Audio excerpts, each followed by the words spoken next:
오늘장 스타가 되는 종목과 그 친구들 속에서 공략주를 찾아보는 시간입니다. 송기현 전문가입니다. 전문가님 안녕하세요. 네, 안녕하십니까. 추세승사 송기현입니다. 네, 오늘장의 스타주 어떤 종목인가요? 네, 오늘 스타는 외환은행으로 선정을 해봤습니다. 네, 오늘 금융주들 정말 강한 움직임이 나타나고 있는데 그중에서도 오늘 가장 많이 이야기가 되는 종목이 하나금융지주 그리고 외환은행이 아닌가 싶어요. 네, 그렇죠. 외환은행의 스타가 됐는데요. 그 배경 짚어주시죠. 네.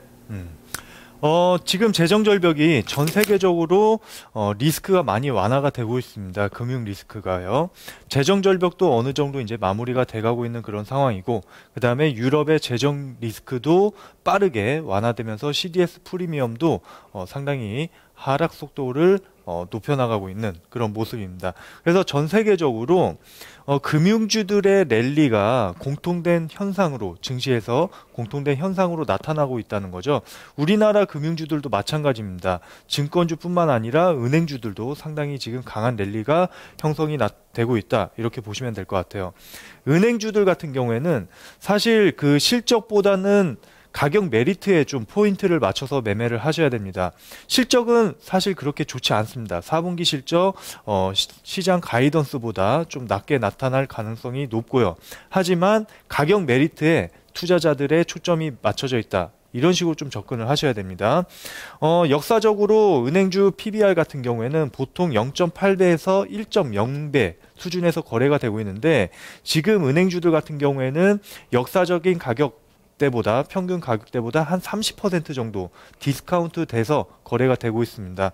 그런 것들이 지금 이제 글로벌 리스크가 완화가 되면서 빠르게 가격이 회귀하는 그런 모습을 보일 가능성이 높다, 이렇게 이해를 하시면 되겠습니다. 그다음 오늘 나온 기사가 있어요. 하나금융지주에서 주식 교환을 통해서 외환은행 잔여 지분이죠, 40%를 모두 인수한다는 그런 소식이 나오고 있습니다. 그래서 외환은행 같은 경우에는 지금 현재 5% 이상 급등하는 흐름이 나오고 있습니다. 네, 바로 이렇게 하나금융지주로의 이 자회사 편입 이야기가 나오면서 현재 매기가 많이 몰리는 그 모습이 나타나고 있는데요. 이렇게 강하게 오르고 있는 이 외환은행의 친구들은 그렇다면 어떤 기준으로 선정이 됐나요? 네, 최근에 이제 금융주들이 상당히 선전을 하고 있습니다. 한 종목씩 금융주들을 오늘 그룹핑 기준으로 삼아봤습니다. 네, 금융주들 하면 증권과 은행, 보험을 일컫는데요. 어떻게 각각 한 종목씩 선정이 됐는지, 어느 쪽으로 치우쳤는지 종목들 들려주시죠. 네, 한 종목씩 골고루 선정을 한번 해봤습니다.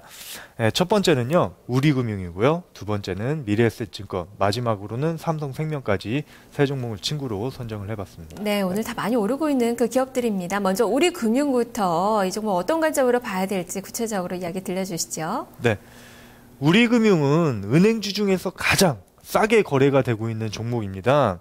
보통 은행주 같은 우리금융 같은 경우에는 예전에 0.8배 수준에서 지금 거래가 되고 있었는데, 지금은 거의 절반 가격 0.5배 수준까지 떨어진 그런 상황이에요. 그런 부분도 있고, 그 다음에 차기 정부에서 민영화에 대한 기대감도 상당히 높게 형성이 되고 있습니다. 그래서 우리금융 같은 경우에는 전체 은행주 중에서도 가장 탄력적으로 상승하고 있는 그런 종목이라 말할 수 있겠죠. 네.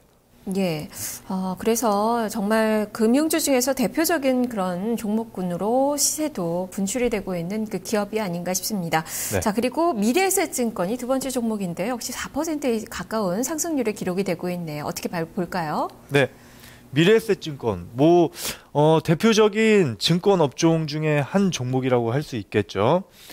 증권주 같은 경우에는 보통 거래대금에 상당히 좀 민감하게 반응을 합니다. 그러니까 주식시장의 거래대금이 늘어날수록 증권주들의 주가도 상승하는 그런 흐름을 보이고 있어요. 그런데 지난 몇 년 동안 계속적으로 거래대금이 감소하는 그런 모습을 보이면서 증권주들이 한 2년 동안 상당히 어려운 구간을 지냈었죠. 그런데 최근 들어서, 그러니까 즉 작년 하반기부터 어느 정도 거래대금이 하반 경직성을 띠고 서서히 증가하는 그런 모습이 나타나고 있습니다. 작년 12월 같은 경우에는 보통 계절적인 성격인데 12월에 거래대금이 가장 낮습니다. 가장 줄어드는 그런 형태를 보이고 있는데, 12월에도 보통 한 일평균으로 한 6조 원 수준을 육지원 수준을 유지하고 있었기 때문에 어느 정도 이제 주식시장의 그 거래 대금은 하방 경직성이 확보가 되어 있다. 이런 관점이 지금 주식시장에서 늘어나고 있는 그런 모습입니다. 그렇기 때문에 여기서 경기가 조금만 더 개선되는 그런 흐름이 나타난다고 하면은 주식시장의 거래 대금은 빠른 속도로 좀 증가할 수 있다. 이렇게 판단을 하고 있습니다. 그래서 미래에셋증권뿐만 아니라 대부분의 증권주들 최근에 상당히 흐름이 좋은 흐름을 나타나고 있습니다. 네, 특히나 또 금융소득 종합과세 기준선이 좀 인하가 되면서 이런 부분들의 모멘텀도 지금 주가에서 어느 정도 반영이 되고 있지 않나 싶네요. 역시 뭐 싼 종목이다라는 관점에서 의견 주셨고요. 세 번째 종목으로 가볼까요? 이번에는 삼성생명입니다. 최근의 흐름 상당히 좋은데요. 이 종목은 어떻게 볼까요? 네, 보험주 중에 대장이죠. 그렇죠? 삼성생명 같은 경우에는 뭐 상당히 시가총액도 크고 무거운 종목임에도 불구하고 강한 상승 흐름을 보이고 있습니다. 너무 눈에 띄는 그런 종목이죠. 종합소득 금융소득 종합관세가 기준이 4천만 원에서 2천만 원으로 대폭 하향 조정되면서 지금 뭐 채권이라든지 그다음 즉신연금 그런 절세 상품으로 자금들의 이동이 상당히 빠르게 진행이 되고 있습니다. 그래서 삼성생명 같은 경우에는 지난 8월부터 12월 달까지 즉시연금을 포함한 일시납보험 같은 경우에는 보통 한 4조 5천억 정도 신규 계약이 이루어졌습니다.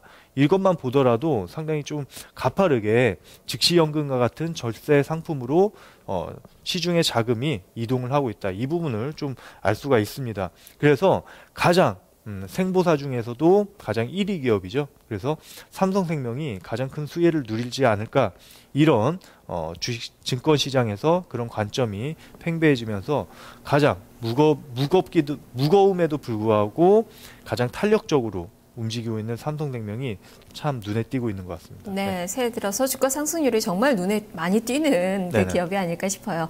자, 이렇게 종목에 대한 이야기 들어봤는데요. 이 중에서 지금 공략이 가능한 탑픽 종목 어떤 종목으로 선정하셨나요? 네, 오늘 탑픽 종목은 바로 미래에셋증권으로 선정을 해봤습니다. 네, 이제는 증권주들 받을 시기가 된 것 같습니다. 그중에서 미래에셋증권 어떤 매력이 있는지 설명 자세히 들려주시죠. 네. 자세히 설명을 해드리도록 하겠습니다. 지금 전반적으로 시장의 유동성이 엄청나게 풀려 있습니다. 미국뿐만 아니라 유럽, 그 다음에 최근 들어서는 뭐 일본, 중국까지 지금 자금을 유동성을 상당히 많이 풀어놓은 상황이죠. 그래서 불과 3년 전 유동성에 비해서 거의 30% 이상 급증하는 그런 유동성이 시장에 많이 풀려 있다는 뜻입니다. 그래서 그 유동성들이 지금 거의 대부분은 국채에 묶여 있는데 어느 정도 시장, 그러니까 경제가 완만하게 개선되는 그런 모습이 나타나면서 안전자산에 몰려있던 자금들이 위험자산으로 조금씩 이동하는 그런 그림이 나타나고 있다는 거죠. 그렇다고 하면은 주식시장에 자금들이 들어오고 있다는 겁니다. 그래서 지금 선진시장, 미국이라든지 유럽 그런 시장 같은 경우에 주식시장이 상당히 좋죠. 그런데 이제 우리나라 시장 같은 경우에는 다소 그런 흐름이 나타나고 있지만 결국에는 커플링, 다시 우리나라 증시도 다시 따라서 선진 증시와 같이 올라가는 그런 흐름이 나타날 가능성이 높다. 이렇게 말씀을 드리도록 하겠습니다. 그렇다고 하면은 아까 말씀드렸던 거래 대금이 증가를 하게 될 것이고 그 다음에 증권주들의 주가 상승도 완만히 진행되는 그런 흐름이 나타날 수 있다. 이렇게 말씀을 드리겠고요. 그 다음에 올해 차기 정부가 들어서면서 자본시장 통합법이 통과될 가능성이 매우 높다고 판단을 하고 있습니다. 결국에는 우리나라 증권 금융시장이 한 단계 더 도약을 하기 위해서는 자본시장 통합법이 반드시 통과가 돼야 되는 그런 문제를 안고 있기 때문에 결국에는 필연적으로 거칠 가능성이 높겠죠. 그런 점, 그 다음에 마지막으로는 가격 메리트. 보통 그 증권주들 같은 경우에도 은행주와 마찬가지로 역사적인 그 가격대 대비해서 한 30% 디스카운트 돼서 거래가 되고 있습니다. 그 미래에셋증권 같은 경우에도 PBR이 1배 수준이 역사적 평균 가격이었는데 지금 0.7배에서 거래가 되고 있거든요. 그래서 추가적으로 한 30%는 올라갈 수 있다. 이렇게 말씀을 드리도록 하겠습니다. 일단 차트 보면서 전략적으로 전략을 말씀드리도록 할게요.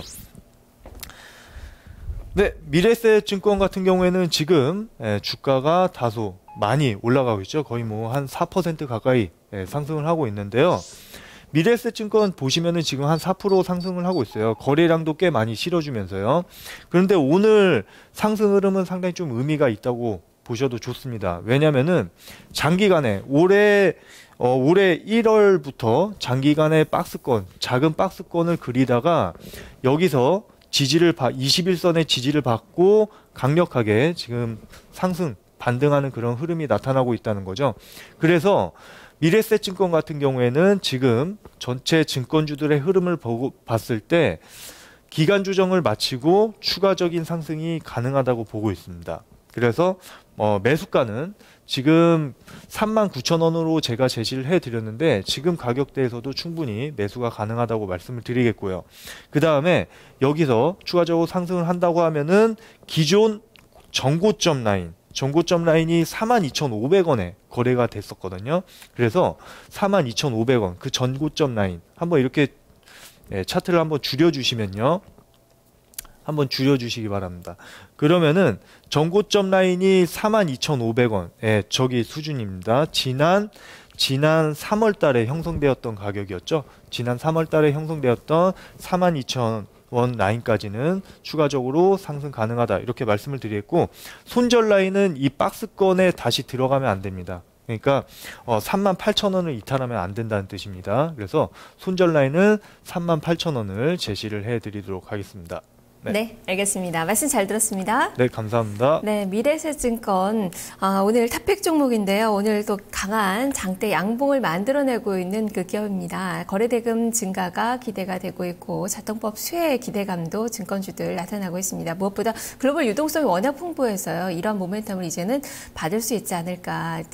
글로벌 증시에서 우리 증시 상당히 디커플된 그 모습이 나오고 있지만 이제는 좀 다를 것이라는 그런 기대감도 어느 정도 좀 실리고 있지 않나 싶습니다. 자, 이론에서 목표 주가 42,500원, 손절 가격 38,000원을 두고 매매 전략을 세워보자라는 관점입니다. 송기현 전문가와 스타일 친구를 소개합니다. 살펴봤습니다.